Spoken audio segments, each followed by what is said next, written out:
Hello student, कैसे हैं आप सब। आशा करता हूं कि आप सभी स्वस्थ होंगे और अपने कार्यों में व्यस्त होंगे। तो भारतीय डाक विभाग भर्ती 2026 यहाँ पे आ चुकी है। आप देख सकते हैं ग्रामीण डाक सेवक यानी कि जीडीएस, पोस्टमैन और एमटीएस के यहाँ पे महत्वपूर्ण विवरण, संपूर्ण विवरण आपको देंगे। यहाँ पे देख सकते हैं आप, बिना परीक्षा के सीधी भर्ती ये रहने वाली है और अन्य पदों की महत्वपूर्ण जानकारी आपको देंगे। तो वीडियो को अंत तक जरूर से देखिएगा अगर आप भी डाक विभाग में भर्ती होना चाहते हैं तो। बाकी मुख्य पद और रिक्तियों की सबसे पहले हम बात करेंगे, जिसमें मुख्य पद आप देख सकते हैं कि जीडीएस और बीपीएम यानी कि ब्रांच पोस्ट मास्टर ग्रामीण क्षेत्र में यहाँ पे डाक प्रबंधन में रहने वाले हैं। कुल 40,000 प्लस संभावित पद रहने वाले ऑल इंडिया में, आपको बता रहा हूँ। पोस्टमैन के यहाँ पे डाक वितरण एवं यह पार्सल सेवा में 15,000 प्लस कुल संभावित पद रहने वाले हैं। एमटीएस यानी कि मेल गार्ड कार्यालय और यहाँ पे छटाई के कार्य करने के लिए 8,000 प्लस पद संभावित है। पूरे ऑल इंडिया की वैकेंसी मैं आपको बता रहा हूँ, ऑल इंडिया में, ठीक है। बाकी रिक्तियों का विवरण आप देख सकते हैं कि किस प्रकार से यहाँ पे रिक्तियों का विवरण किया जाएगा और क्या क्या पद की योग्यता यहाँ पे रखी गई है। तो पद का नाम आप देख सकते हैं, जीडीएस ग्रामीण डाक सेवक। योग्यता की अगर हम बात करें तो यहाँ पे जो है कि 10th पास कैंडिडेट्स यहाँ पे अप्लाई कर सकते हैं। उसके बाद है यहाँ पे मेरिट की अगर आप बात करें तो 10वीं के मार्क्स के आधार पर आपकी मेरिट बनाई जाएगी, ठीक है, 10वीं के मार्क्स के आधार पर।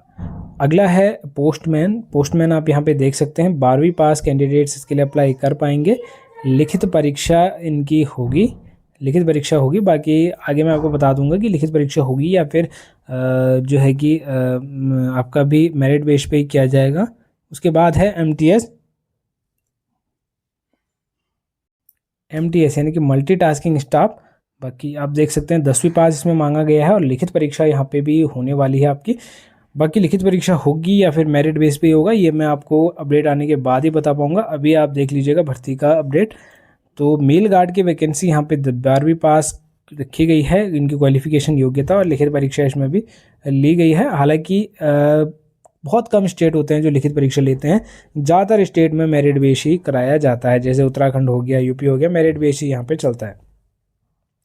आगे है यहाँ पे पात्रता मापदंड यानी कि एलिजिबिलिटी क्या रहने वाली है। तो मापदंड आप देख लीजिएगा कि अनिवार्य शिक्षा, यहाँ पे किसी भी मान्यता प्राप्त बोर्ड से 10वीं या 12वीं पास आप अगर हैं तभी आप इसके लिए आवेदन कर पाएंगे। स्थानीय भाषा यानी कि लोकल लैंग्वेज का ज्ञान आपको होना चाहिए। गणित और अंग्रेजी विषयों का अध्ययन अनिवार्य यहाँ पे है। और अतिरिक्त कौशल की अगर मैं बात करूँ तो साइकिल चलाने का ज्ञान होना चाहिए जीडीएस और पोस्टमैन के पद के लिए।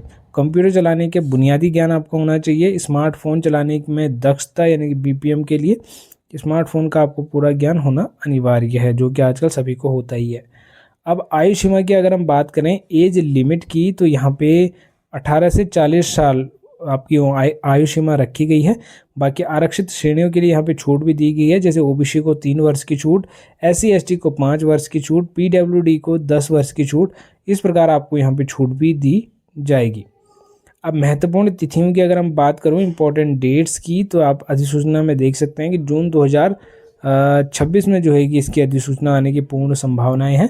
आवेदन आपके जुलाई 2026 से प्रारंभ हो जाएंगे, अंतिम तिथि अगस्त तक रहेगी और मेरिट आपकी सितंबर से अक्टूबर के बीच में जारी कर दी जाएगी। आपको एक चीज़ ध्यान देना है कि तिथियां जो है कि डाक विभाग के कैलेंडर के अनुसार बदल सकती हैं। तो ये संभावित तिथियां मैं आपको बता रहा हूँ, इनमें चेंजिंग किया जा सकता है।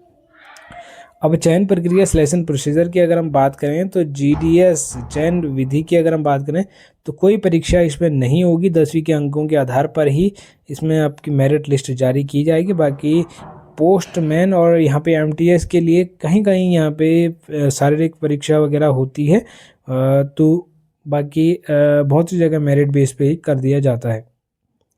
इतना आपने जान लिया। अब आवेदन आपने कहाँ करना है, ऑफिशियल वेबसाइट कौन सी है। बहुत से स्टूडेंट के कमेंट आ रहे थे कि सर ऑफिशियल वेबसाइट भी बताया करो। तो ये जीडीएस पद के लिए ऑफिशियल वेबसाइट आप देख सकते हैं, इंडिया पोस्ट GDSonline.gov.in। gov.in जहाँ लगा है वो गवर्नमेंट की वेबसाइट है।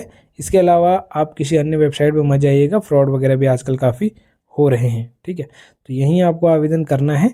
बाकी अन्य एक और वेबसाइट है इसकी, indiapost.gov.in, दोनों में से कहीं भी आप आवेदन कर सकते हैं।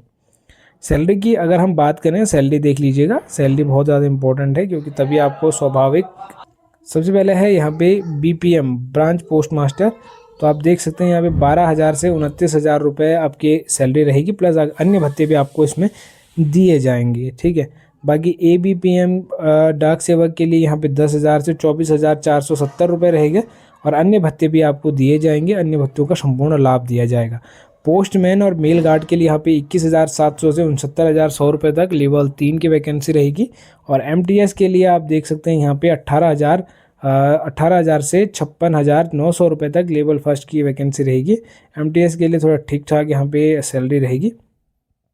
तो बाकी स्टेट वाइज थोड़ा बहुत चेंजिंग हो सकते हैं सैलरी में और भत्तों में, तो ये आप देख लीजिएगा। बाकी अपने स्टेट का नाम आप कमेंट में बता दीजिएगा, आपके स्टेट के बारे में सारी इन्फॉर्मेशन बता दूंगा अगर 10 से ज़्यादा कमेंट आते हैं तो। बाकी आवेदन की प्रक्रिया आप स्टेप बाय स्टेप देख लीजिएगा। सबसे पहले आपको पंजीकरण करना होगा आधिकारिक वेबसाइट पे जाके, मोबाइल नंबर और ईमेल से आपको रजिस्टर करना होगा। उसके बाद विवरण में आपको 10वीं और 12वीं के अंकों का यहाँ पे डिवीज़न चयन करना होगा। तो स्टेप बाय स्टेप आपको यहाँ पे डॉक्यूमेंट अपलोड करने हैं अपने, ठीक है। मार्कशीट वगैरह सब कुछ अपलोड करने हैं, दस्तावेज वगैरह। उसके बाद आपको एक छोटी सी फीस पेमेंट करनी पड़ेगी, जो कि SC ST OBC के लिए फ्री है। प्रिंट आउट आपको भविष्य के लिए एक ले लेना है फॉर्म सबमिट के करने के बाद, जो कि बहुत ज़रूरी होता है प्रिंट आउट लेना, या प्रिंट आउट ना भी लो तो आप जमा करा सकते हैं, एज अ PDF आप उसे सेव कर सकते हैं।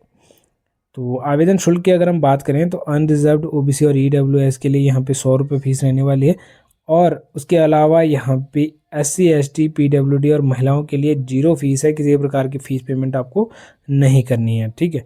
तो आई होप आपको ये जानकारी पसंद आई हो और सारे डाउट आपके क्लियर हो गए हों। फिर भी अगर कोई डाउट आपके मन में रह गया है तो आप मुझे कमेंट बॉक्स में बेझिझक होकर पूछ सकते हैं, और आपके सभी सवालों के जवाब कमेंट बॉक्स में दे दिए जाएंगे। 10 से ज़्यादा कमेंट आते हैं अगर एक ही सवाल पे, तो उस सवाल के ऊपर डेडिकेटेड वीडियो भी एक बन जाएगी। बाकी आपके स्टेट का नाम कमेंट में ज़रूर बताइएगा, ताकि आपके स्टेट के ऊपर मैं डेडिकेटेड वीडियो बना पाऊँ कि आपके स्टेट में ये भर्ती कब आएगी और क्या क्या क्वालिफिकेशन वगैरह रहेगी, ठीक है, कितनी सैलरी वगैरह रहेगी। बाकी अपने दस्तावेज को आपने तैयार रखना है, और अभी से इस तैयारी में जुड़ जाना, चाहे कोई भी वैकेंसी वो हो। भविष्य के लिए आपको बहुत बहुत शुभकामनाएं। मिलते हैं नेक्स्ट वीडियो में, तब तक के लिए बाय बाय, टेक केयर। तो स्टेप बाय स्टेप आपको यहाँ पे डॉक्यूमेंट अपलोड करने हैं अपने, ठीक है। मार्कशीट वगैरह सब कुछ अपलोड करने हैं, दस्तावेज वगैरह। उसके बाद आपको एक छोटी सी फीस पेमेंट करनी पड़ेगी, जो कि SC ST OBC के लिए फ्री है।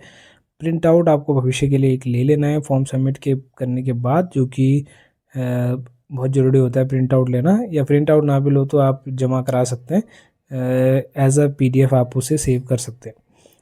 तो आवेदन शुल्क की अगर हम बात करें तो अनरिजर्व्ड OBC और EWS के लिए यहाँ पे 100 रुपये फीस रहने वाली है, और उसके अलावा यहाँ पे SC ST PWD और महिलाओं के लिए 0 फीस